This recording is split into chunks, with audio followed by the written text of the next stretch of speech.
ఎన్నికల కోసం వైసీపీ పక్కా వ్యూహంతో బరిలోకి దిగుతుంది. ఈ ఏడాది మార్చిలో జరిగే రాజ్యసభ ఎన్నికల్లో 3 సీట్లను గెలుచుకోవడానికి సరికొత్త ప్లాన్ వేస్తున్నట్లు తెలుస్తోంది. రాజ్యసభ ఎన్నికల్లో గెలవాలి అంటే 44 మంది మద్దతు కావాలి. అందులో భాగంగానే ప్రతిపక్షాల బలాన్ని తగ్గించేందుకు కుట్రలు చేస్తుంది. ఈ మేరకు వైసీపీని వీడిన ఎమ్మెల్యేలకు స్పీకర్ తమ్మినేని సీతారాం నోటీసులు జారీ చేయడం రాష్ట్ర వ్యాప్తంగా హాట్ టాపిక్ గా మారింది. కాగా నోటీసులు అందుకున్న ఎమ్మెల్యేలు 29వ తేదీలోగా ప్రత్యక్షంగా హాజరై తమ వివరణ ఇవ్వాలని పేర్కొన్నారు. సదరు ఎమ్మెల్యేల వివరణ తర్వాత స్పీకర్ సంతృప్తి చెందితే ఆయా ఎమ్మెల్యేల మీద యాక్షన్ ఉండదు. కానీ అలా కాకపోతే యాక్షన్ తీసుకునే అవకాశం ఉండొచ్చని అంటున్నారు. ఇప్పటికే TDP Visakha north MLA Ganta శ్రీనివాసరావుపై వేటు వేశారు. అసంతృప్తి ఎమ్మెల్యేలపై కూడా వేటు వేసే ఛాన్స్ ఉందని గుసగుసలు వినిపిస్తున్నాయి. ఇక ప్రస్తుతం టీడీపీకి ఉన్న ఎమ్మెల్యేలతో పాటు వైసీపీ నుంచి 4 ఎమ్మెల్యేలు మద్దతు ఇస్తున్నారు. అసంతృప్తిగా ఉన్న ఎమ్మెల్యేలతో కలిపి టీడీపీ బలం దాదాపు 34కు చేరిందని సమాచారం అందుతుంది. అలానే వైసీపీ నుంచి ఈసారి 28 మంది సిట్టింగ్ ఎమ్మెల్యేలకి నో ఛాన్స్ అని తెలుస్తుండగా వారిలో 10 మంది ఇప్పటికే టీడీపీ సపోర్ట్ చేస్తామని హామీ ఇచ్చినట్లు టాక్ వినిపిస్తోంది.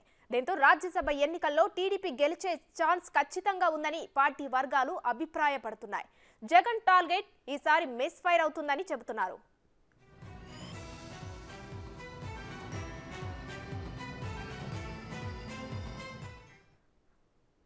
దీనిపై పూర్తి డీటెయిల్స్ మా ప్రతినిధి శివ అందిస్తారు. శివ, చెప్పండి, రాజ్యసభ ఎన్నికలకు సంబంధించి వైసీపీ పక్కా వ్యూహంతో వెళ్తుంది. దీనిపై అప్డేట్స్ ఏంటి? ఉమశ్రీ మొత్తం మీద చూసుకుంటే వైఎస్ఆర్సీపీకి సంబంధించి రాజ్యసభ ఎన్నికల్లో గతంలో జరిగిన ఎమ్మెల్సీ ఎన్నికల మాదిరిగా కూడా ఎక్కడ కూడా అశ్రద్ధ నిర్లక్ష్యం వద్దని చెప్పి వైఎస్ఆర్సీపీ పూర్తి స్థాయిలో ఫోకస్ పెట్టింది. ఏదైతే దేశ స్థాయిలో రాజ్యసభ అంటే చాలా పెద్దల సభగా అభివర్ణిస్తారు.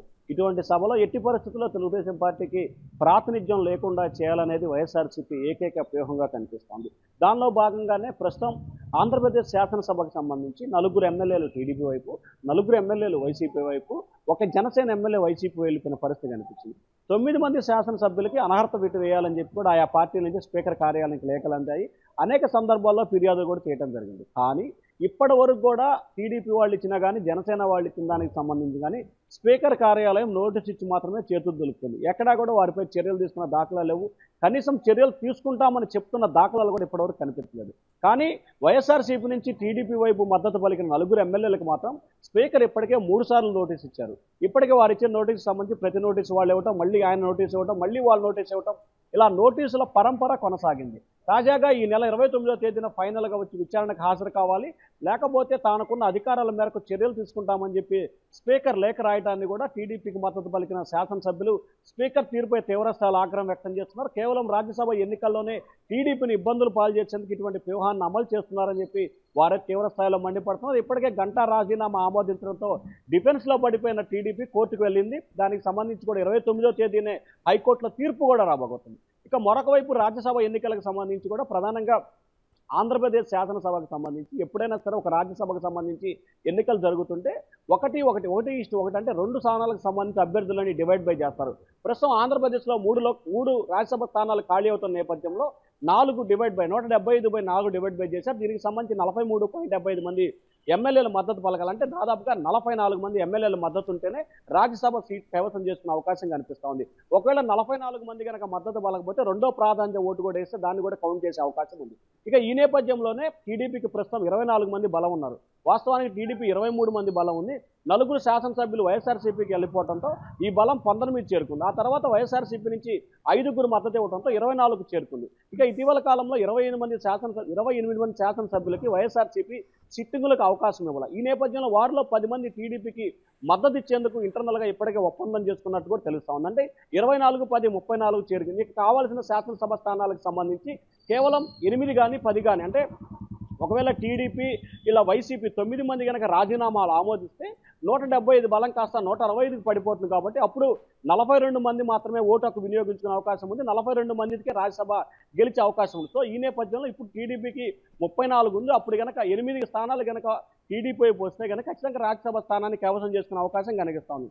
దీనికి సంబంధించి ఎవరైతే రెబల్స్ ఉన్నారో, అసమ్మతులు ఉన్నారో, టికెట్ లాని వారితో ఇప్పటికే టీడీపీ నేతలు చర్చలు జరుపుతున్నారు. వారికి సంబంధించిన సామధాన దండోప ప్రయోగాలను కూడా చేస్తూ ఉన్నారు. కొంతమందికి టికెట్ హామీ ఇవ్వటం, మరికొంతమందికి ఎమ్మెల్సీ హామీ ఇవ్వటం, మరికొంతమందికి టీడీపీ ప్రభుత్వం వస్తుంది, ఖచ్చితంగా మీకు రానున్న ఎన్నికల్లో ఒక భరోసా ఇస్తాం, రానున్న రోజుల్లో మంచి ప్రయారిటీ ఇస్తామని చెప్పి కూడా వైఎస్ఆర్సీపీ శ్రేణులకు సంబంధించి హామీ కూడా టీడీపీ ఇస్తుంది. దానిలో భాగంగానే 10 మంది శాసనసభ్యులు టీడీపీకి సపోర్ట్ చేసేందుకు సిద్ధమైన పరిస్థితి కనిపిస్తూ ఉంది. సో మరొక 8 కానీ 10 మంది కానీ తీసుకుంటే రాజ్యసభ స్థానాలకు సంబంధించి ఒక స్థానం టీడీపీ కవసం చేసుకునే అవకాశం కనిపిస్తూ ఉంది. ఈ నేపథ్యంలో గతంలో ఎమ్మెల్సీ ఎన్నికల్లో జగన్ గన్ మిస్ఫైర్ అయింది. రెండోసారి కూడా జగన్ గన్ మిస్ఫైర్ అయ్యే అవకాశాలు కనిపిస్తున్నాయి. ఏదైతే స్పీకర్ భుజం మీద పెట్టి గన్ను టీడీపీ ఎమ్మెల్యేలపై ఫైర్ చేయాలని చెప్పి వైసీపీ చూస్తుందో, ఈసారి అది రివర్స్ వారికే గుచ్చుకునే ప్రమాదం ఉందని చెప్పి కూడా టీడీపీ అయితే స్పష్టమైన హెచ్చరికలు జారీ చేస్తూ ఉంది. టీడీపీ చేసిన హెచ్చరికలకి వైఎస్ఆర్సీపీ రెబల్ ఎమ్మెల్యేలు కూడా ఖచ్చితంగా రాజ్యసభ ఎన్నికల్లో జగన్కి గుణపాఠం తప్పదని చెప్పి ఆ ఎమ్మెల్యే కూడా స్పష్టంగా బహిరంగంగా విమర్శల వర్షాన్ని, హెచ్చరికలు అయితే చేస్తున్న పరిస్థితి కనిపిస్తా ఉంది. ఉమశ్రీ, ఓవరాల్గా చూసుకుంటే రాజ్యసభ ఎన్నికల్ని ఇటు అధికార ప్రతిపక్ష రెండు పార్టీలు కూడా ఏదైతే 24లో జరగబోతున్న ఎన్నికల కంటే కూడా దీనిపై ఎక్కువగా ఫోకస్ పెట్టిన పరిస్థితి ప్రస్తుతం ఆంధ్రప్రదేశ్లో కొనసాగుతా ఉంది. Umashri. Right, thank you Shiva.